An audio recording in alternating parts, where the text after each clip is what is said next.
Setelah berhasil memastikan gelar Piala Super, Real Madrid langsung cus balik ke Spanyol buat menghadapi Atletico di 16 besar Copa del Rey. Yap, tentu saja dengan jarak tempuh yang super jauh plus waktu istirahat yang mepet, membuat Carlo Ancelotti harus berpikir keras buat menentukan siapa yang main. Masalahnya, semua tahu kalau stok pemain Madrid ini terbatas, terutama di sektor depan dan belakang. Alhasil, Ancelotti hanya melakukan perubahan di sektor tengah, dan sayangnya Madrid harus kalah 4-2 setelah berjuang selama 120 menit. Yap, meski begitu, kekalahan ini nggak perlu terlalu diratapi oleh fans. Sebab bagaimanapun, Real udah berjuang semaksimal mungkin dan off day bisa terjadi pada siapapun. Nah, yang bikin salut tentu saja melihat perjuangan Jude Bellingham. Ia yang kita tahu selalu main full di laga ini beneran kerja keras. Bahkan ada momen di mana Bellingham ini tampak ingin seperti mau muntah. Akan tetapi, sebagai bentuk cintanya kepada Madrid, ia tetap fight dan hebatnya, ratingnya paling tinggi di antara semua pemain yang main dari kedua tim.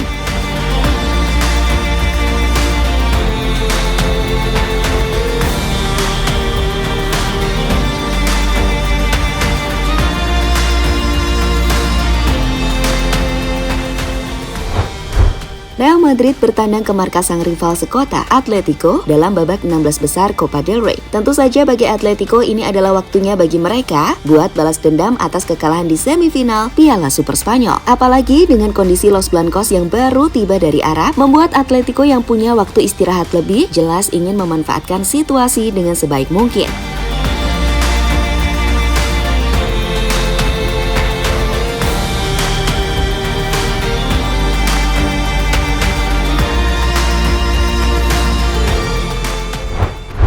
Nah, di laga ini sendiri, Ancelotti hanya membuat perubahan di sektor tengah, di mana kali ini yang main duluan adalah Modric dan Camavinga untuk mendampingi Valverde serta Bellingham. Sedangkan Tchouaméni dan Kroos disimpan di bangku cadangan. Yap, keputusan ini diambil emang murni karena stok pemain depan dan belakang yang terbatas. Alhasil, Vini dan Rodrigo pun kembali dipercaya di depan, sedangkan Rudiger, Nacho, Carvajal, dan Mendy juga masih dipercaya.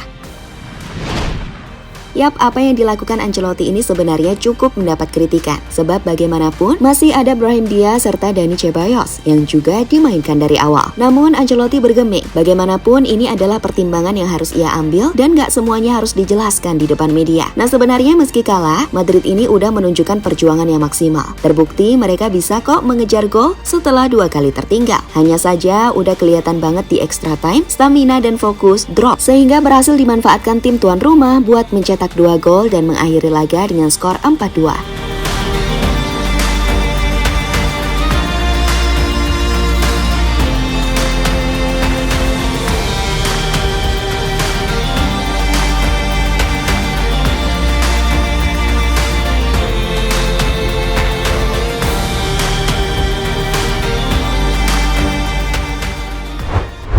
Yap, selain hasil pertandingan dan keputusan Ancelotti yang menolak rotasi, 2 jempol layak diberikan kepada Jude Bellingham. Pasalnya, pemain 20 tahun itu benar-benar menunjukkan cinta dan komitmennya buat Madrid sampai akhir. Yap, Bellingham ini ibarat Bruno kalau di MU, dimana ia benar-benar bisa main full di tiap laga. Dan kita tahu kan, kalau Bellingham ini nyaris nggak pernah diganti. Sehingga wajar kalau di laga ini ia sampai ingin muntah-muntah. Ya gimana enggak, dalam kurun waktu kurang dari 2 minggu, dia udah main full bahkan di lintas benua. Kemarin lawan Atletico di semifinal ia main full. Lalu beberapa hari setelahnya di final lawan Barca juga main full. Habis itu OTW dari Arab ke Spanyol dan langsung main full juga. Maka wajar bila orang waras manapun tahu kalau Bellingham kelihatan lelah. Namun begitulah Ancelotti, ia nggak akan mengganti pemain sebelum pemain itu menyerah dengan dirinya sendiri. Dan beneran aja nih, Bellingham yang ibarat mau muntah-muntah itu masih bisa mendapat rating tertinggi di laga ini, yakni 8,6.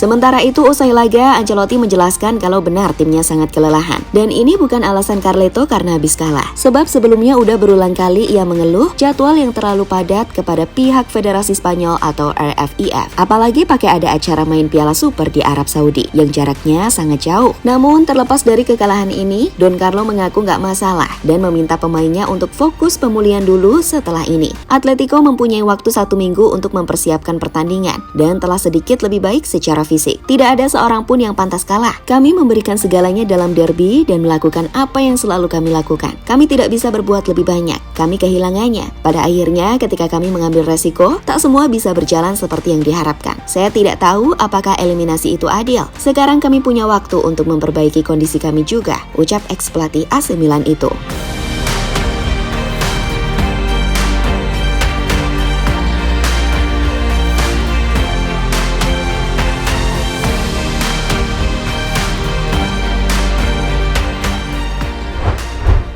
Berkaca dari apa yang dikatakan Ancelotti, emang ada benarnya. Dan kekalahan ini nggak usah terlalu diratapi, sebab ya udah masih ada La Liga dan UCL yang jelas menjadi target utama bagi Real Madrid. Meski begitu, kekalahan ini kembali menunjukkan kalau Madrid ini sering banget sial di Copa del Rey. Sehingga ketika kalah pun, fans Madrid yang budiman juga nggak kaget-kaget amat. Nah uniknya, kekalahan ini menjadi yang kedua kalinya bagi Real Madrid musim ini. Dan semuanya atas Atletico Madrid. Jadi jika ada fans Atletico yang mau berbangga diri, maka ya itu tadi masih menjadi satu-satunya tim yang bisa ngalahin Real Madrid musim ini.